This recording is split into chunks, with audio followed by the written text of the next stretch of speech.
आऊज़ु बिल्लाहि मिनश्शैतानिर्रजीम बिस्मिल्लाहिर्रहमानिर्रहीम।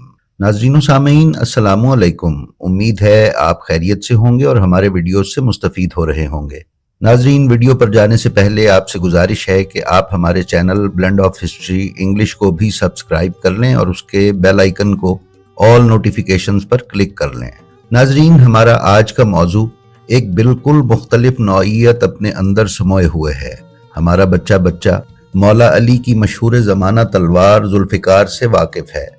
हम ये भी जानते हैं कि ये तलवार हज़रत अली अलैहिस्सलाम को जंगे उहुद में अता की गई थी, लेकिन इससे ज़्यादा हमें इसके पस मंज़र के बारे में कोई ख़बर नहीं। ये तलवार कैसे बनी, कैसे नाजिल हुई, किसको कब अता की गई और हज़रत अली तक कैसे पहुँची, ये वो पोशीदा मतालिब हैं जिन पर रोशनी डालना इंतहाई ज़रूरी और अहम है। नाज़रीन, कुरान मजीद में सूरह हदीद की आयत नंबर 25 में इरशाद रब्बानी है, और हमने ख़ास लोहा नाजिल किया जिसमें सख्त खौफ है और लोगों के लिए नफ़ा भी, और ये गर्ज भी कि अल्लाह ये जान ले कि इसकी और इसके रसूल की बग़ैर देखे कौन मदद करता है। नाज़रीन, तफसीर बुरहान में अल्लामा हाशिम बहरानी ने लिखा है कि अल्लामा इब्न शहर आशोब ने तफसीर सिद्दी से बरिवायत अबू साले हज़रत अब्दुल्ला इब्न अब्बास से खुदा ताला के इस कौल की ये तफसीर नकल की है कि अल्लाह ताला ने हज़रत आदम के साथ जन्नत से तलवार जुल्फ़िकार नाजिल फरमाई थी और उसको जन्नत के दरख्त से, जिसका नाम हुब्बुल अलास है, पैदा किया था। फिर उन्होंने फरमाया कि आयत में शदीद का मतलब ये है कि हज़रत आदम इस तलवार के ज़रिए से अपने कुल दुश्मनों से जो जिन्नात में से थे और शयातीन में से थे लड़ा करते थे, और उसके ऊपर ये लिखा हुआ था कि मेरे अंबिया बराबर इसके ज़रिए से लड़ते रहेंगे और ये नबी के बाद नबी और सिद्दीक के बाद सिद्दीक को पहुँचती रहेगी, हत्ता कि इसके वारिस अमीरुल मोमिनीन अली अलैहिस्सलाम होंगे। बस वो नबी उम्मी के साथ होकर उनके दुश्मनों से इसके ज़रिए से लड़ेंगे। और आयत में मुनाफ़े लिन्नास के ये मानी है कि मोहम्मद व अली के लिए इसमें बहुत कुछ नफ़ा होगा, और इन्नल्लाह कवियुन अज़ीज़ के मानी ये हैं कि अल्लाह ताला अली इब्न अबी तालिब अलैहिस्सलाम के ज़रिए से कुफ़ार से इंतकाम लेगा और उनको जलील करेगा। इससे आगे अल्लामा इब्न शहर आशोब ने फरमाया है कि हमारे उलमा में सब के सब ने ये रिवायत की है कि इस आयत में हदीद से मुराद जुल्फ़िकार है, जो अल्लाह ताला ने आसमान से जनाब रसूल खुदा पर नाजिल फरमाई और आ हज़रत ने जनाब अली को अता फरमाई। नाजरीन, ये तलवार हज़रत अली अलैहिस्सलाम को जंगे उहुद में रसूल अकरम ने अता फरमाई, या बरिवायत दीगर जिब्राईल अमीन इसे लेकर नाजिल हुए। अभी हम इस तलवार के सिलसिले में कुछ नवादिरात आपकी खिदमत में पेश करने की सआदत हासिल कर रहे हैं। नाजरीन, किताब अर्जुल मतालिब में एक तवील रिवायत बयान की गई है, जिसका सिर्फ एक हिस्सा हम इख्तसार के तौर पर आपकी खिदमत में पेश कर रहे हैं। इब्ने अब्बास रिवायत करते हैं कि जब खैबर से जनाब अमीर वापस लौटे तो जुल्फ़िकार उनके हाथ में थी। जनाब सैयदा से कहने लगे, या फातिमा, आपने जुल्फ़िकार के जौहर देखे कि खुदा ने इसके ज़रिए से खैबर को फतह किया है। जनाब सैयदा हंस पड़ी। उस पर हज़रत अली अलैहिस्सलाम ने कहा कि फातिमा, क्या आपको जुल्फ़िकार की फजीलत से आगाही है? जनाब सैयदा ने फरमाया, मैं आपके जानने से पहले इसको जानती हूँ। इस रिवायत में बीबी ने आगे चलकर बयान फरमाया है कि रसूलुल्लाह जब मेराज पर गए और आपको जन्नत में ले जाया गया तो रसूलुल्लाह सुर्ख सेब के एक दरख्त के नीचे तशरीफ फरमा हुए और उसकी जड़ के नीचे जुल्फ़िकार दबी हुई थी। उस पर लिखा हुआ था कि जुल्फ़िकार के सिवा कोई तलवार नहीं और अली के सिवा कोई बहादुर नहीं, और उनकी ज़ौजा ज़हरा है। बस उस वक्त से मैं इसकी यानी जुल्फ़िकार की फजीलत को जानती हूँ। नाजरीन, किताब सफ़रनामा मखदूम जहानिया जहां गश्त में नकवी अल-बुखारी सादात के जद्दे आला जहानिया जहां गश्त लिखते हैं कि जब रसूल खुदा मेराज पर तशरीफ ले गए तो आपको सेब पेश किया गया। जब आपने उसे हाथ में लिया तो वो सेब दो टुकड़े हो गया। एक टुकड़े से जुल्फ़िकार खल्क हुई और दूसरे से नूरे जनाब सैयदा सलामुल्लाह अलैहा आप सल्लल्लाहु अलैहि वसल्लम की पेशानी में आ गया। इस वजह से हजरत अली अल मुर्तज़ा साहिब जुल्फ़िकार हुए और खातून जन्नत हजरत बीबी सैयदा सलामुल्लाह अलैहा के शौहर हुए। नाजरीन, रसूल खुदा सल्लल्लाहु अलैहि वसल्लम के दुनिया से तशरीफ ले जाने के बाद जब कुछ लोगों ने हजरत फातिमतुज़ ज़हरा सलामुल्लाह अलैहा की कब्र मुबारक को दोबारा खोलना चाहा तो हजरत अली अलैहिस्सलाम ने गैज़ व गज़ब की हालत में इसे नयाम से बाहर निकाला, जिसे देखकर कब्र खोलने की ख्वाहिश लेकर आने वाले अफराद वापस चले गए। इसके बाद जुल्फ़िकार 25 साल तक नयाम में रही और 25 साल के बाद जंग जमल के मौके पर नयाम से बाहर आई। ये जंग 10 जमादी उसानी 36 हिजरी को बसरा के मुज़ाफ़ात में लड़ी गई थी। नाजरीन, जुल्फ़िकार का तज़किरा सिर्फ कुरान में ही नहीं बल्कि दीगर आसमानी किताबों में भी आया है। ज़बूर के बाब 45 में बयान किया गया है, तू बनी आदम में सबसे हसीन है, तेरे होंठों में लताफत है, इसलिए खुदा ने तुझे हमेशा के लिए मुबारक किया है। ए ज़बरदस्त, तू अपनी तलवार को जो तेरी हशमत व शौकत है अपनी कमर से हमायल कर और सच्चाई और इल्म और सदाकत की खातिर अपनी शान व शौकत में इकबाल मंदी से सवार हो और तेरा दाहना हाथ तुझे हैबत वाले काम दिखाएगा। इसी तरह मुकाशफा यूहन्ना के बाब नंबर 12 में रसूल खुदा से मुतअल्लिक पेशगोई में उस बच्चे का जिक्र है जो लोहे का असा लेकर सब कौमों पर हुकूमत करेगा। नाजरीन, पेश करदा ये दोनों जुमले जनाब रसूल खुदा और इमाम मेहदी अलैहिस्सलाम के बारे में हैं और इनमें जिस तलवार और लोहे के असा का सर्राहतन जिक्र किया गया है वो कोई और नहीं सिर्फ और सिर्फ जुल्फ़िकार है। आइए नाजरीन, अब देखते हैं कि इस तलवार का नाम जुल्फ़िकार क्यों है। लुगात फारसी के मुताबिक फ़िकार के मानी रीढ़ की हड्डी के है। यही मानी जामिउल लुगात में भी बयान किए गए हैं। अरबी की मशहूर डिक्शनरी अल मुंजिद में भी अल फुकारा के मानी रीढ़ की हड्डी के मोहरों के ही हैं। इसी तरह मुंतखिबुल लुगात, मुहज़्ज़बुल लुगात और लुगात किश्वरी में भी यही माना बयान हुए हैं।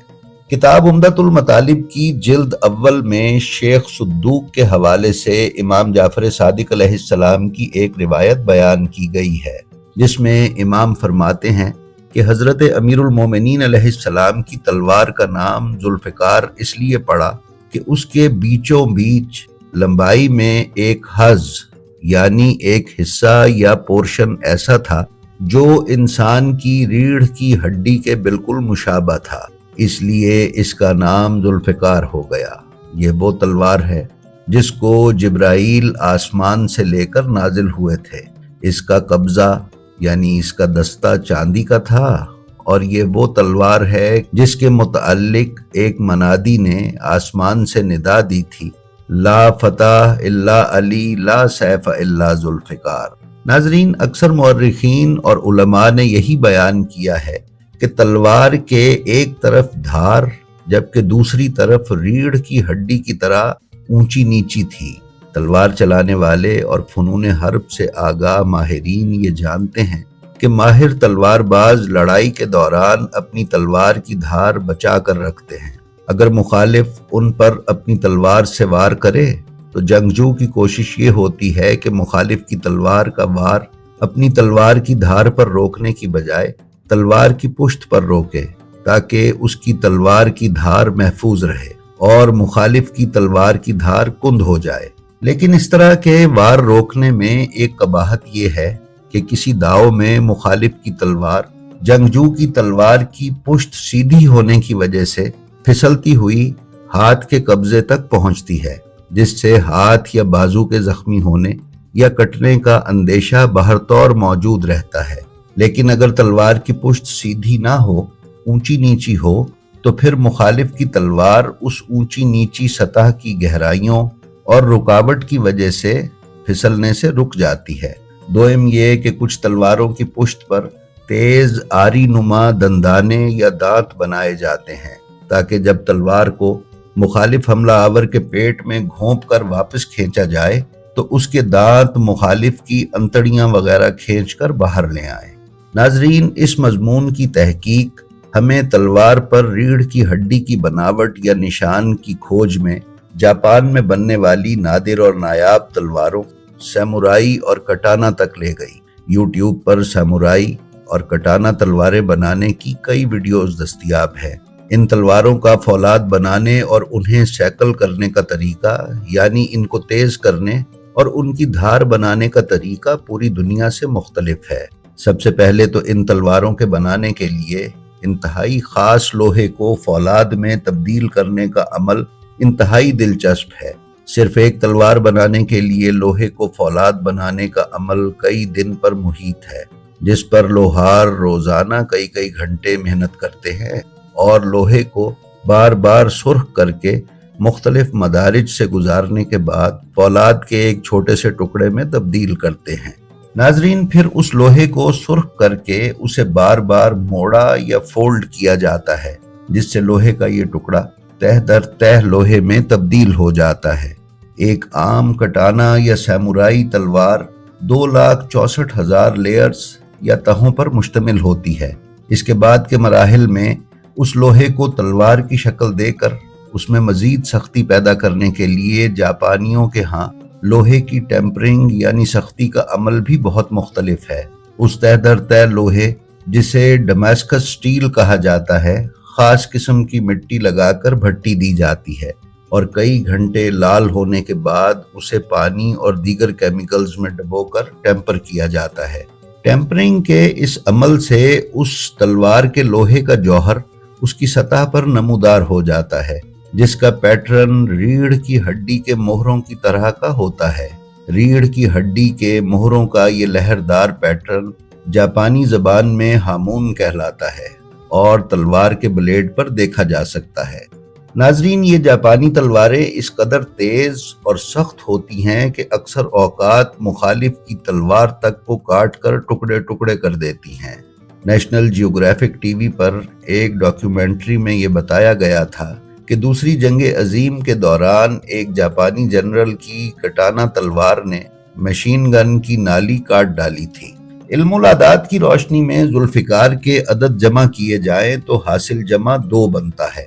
سید ارتضیٰ عباس نقوی نے اپنی کتاب تاریخ ذوالفقار جلد اول کے صفحہ 196 پر تحریر کیا ہے کہ 2 کے عدد کی سب سے بڑی خاصیت یہی ہے کہ یہ رسول خدا اور حضرت علی علیہ السلام کے ناموں کا عدد ہے۔ ذات باری تعالیٰ نے نور کے 2 ٹکڑے کیے، ایک سے حضرت محمد صلی اللہ علیہ وآلہ وسلم اور دوسرے سے حضرت علی علیہ السلام کو خلق کیا۔ 2 کا عدد رکھنے والی ذوالفقار ان دونوں ہستیوں کے پاس رہی۔ وہ تیغ 2 پیکر تھی، علاوہ اس کے 2 دھاری تلوار بھی تھی۔ ناظرین، ذوالفقار سے پہلے تلواروں کے سروں کا 2 شاخہ ہونا نہیں ملتا اور خصوصاً عرب اس طرح کی تلوار سے بالکل آشنا نہ تھے۔ حضرت علی علیہ السلام نے تلوار بازی کے فن کو عروج بخشا اور روک اور کاٹ کے وہ حملے اور داؤ پیچ ایجاد کیے کہ جن کی تاریخ میں نظیر نہیں ملتی۔ حضرت علی علیہ السلام کا ہاتھ اللہ کا ہاتھ ہے، جسے ید اللہ کہہ کر پکارا گیا ہے، اور خود حضرت علی علیہ السلام کو سیف اللہ کا لقب عطا کیا گیا ہے۔ علامہ رجب برسی اپنی کتاب مشارق الانوار الیقین میں بیان کرتے ہیں کہ جب حضرت علی علیہ السلام نے ذوالفقار کا وار مرہب پر کیا تو اللہ نے جبرائیل کو حکم دیا کہ حضرت علی کے ہاتھ کو روکے، ورنہ ذوالفقار مرہب کے 2 ٹکڑے کرتی ہوئی زمین کی 7 تہوں کو کاٹ کر 2 ٹکڑے کر دے گی۔ جبرائیل نے رسول اکرم سے بیان کیا کہ میں نے اپنے پروں پر قوم لوط کے 7 شہروں کو زمین کی 7 تہوں سمیت اس قدر بلند کیا کہ عرش کے رہنے والے ان کے مرغوں کی اذانیں اور بچوں کی آوازیں سنتے تھے۔ میں تمام رات اللہ کے حکم کے انتظار میں ان شہروں کو اپنے بازوؤں پر اٹھائے کھڑا رہا اور مجھے ان کا وزن بالکل محسوس نہ ہوا۔ جب مجھے حکم دیا گیا کہ میں حضرت کے بازو کی طاقت کو اپنے بازوؤں پر روکوں کہ کہیں زمین نہ کٹ جائے، تو جناب امیر کی ضربت کی سنگینی ان شہروں کی سنگینی سے زیادہ اپنے پروں پر پاتا ہوں، حالانکہ میرے ساتھ میکائیل اور اسرافیل بھی اللہ کے حکم سے پیچھے سے حضرت علی کے ہاتھ کو تھامے ہوئے تھے۔ ناظرین، ذوالفقار کے سامنے خواہ مخالف کی تلوار آئی یا مرہب کا پتھر اور فولاد سے بنا ہوا خود یا اس کی لوہے کی زرہ، ذوالفقار نے سب کو کاٹ کر مرہب کو 2 ٹکڑے کر دیا۔ جناب امیر علیہ السلام کے ہاتھ میں آنے کے بعد ذوالفقار نے سب سے پہلا قتل جنگ احد میں خالد بن سفیان کا کیا، پھر اس کے 9 بھائی بتدریج جناب امیر علیہ السلام کے ہاتھوں ذوالفقار سے قتل ہوئے۔ ائمہ طاہرین علیہ السلام کی بیان کردہ روایات کے مطابق ذوالفقار کا دستہ چاندی کا اور اس کی میان کا رنگ سبز ہے۔ تلوار کی لمبائی 7 بالشت جبکہ چوڑائی 1 بالشت ہے۔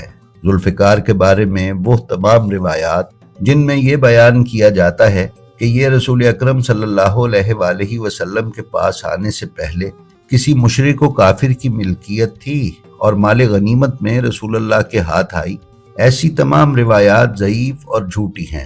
جناب امیر علیہ السلام کے بعد ذوالفقار ہر امام کے پاس رہی اور یہ امامت کے ودائع یعنی وراثت امامت میں شمار کی جاتی ہے۔ اس وقت یہ امام مہدی علیہ السلام کی ملکیت میں ہے کہ جب آپ ظہور فرمائیں گے تو اسے ساتھ لے کر آئیں گے اور اسی کے ذریعے فتح و نصرت حاصل کریں گے۔ جی تو ناظرین، یہ تھی ہماری آج کی ویڈیو۔ ہمیں امید ہے یہ آپ کو پسند آئی ہوگی۔ برائے مہربانی ہمارا جو ویڈیو آپ کو پسند آئے اس کا لنک اپنے حلقہ احباب میں شیئر کر کے محمد و آل محمد علیہ السلام کی تعلیمات کی ترویج و اشاعت میں حصے دار بنیں۔ آپ اپنا اور اپنے متعلقین کا بے حد خیال رکھیں اور خلق خدا میں آسانیاں تقسیم کرتے رہیں۔ اللہ آپ کا حامی و ناصر ہو۔ السلام علیکم۔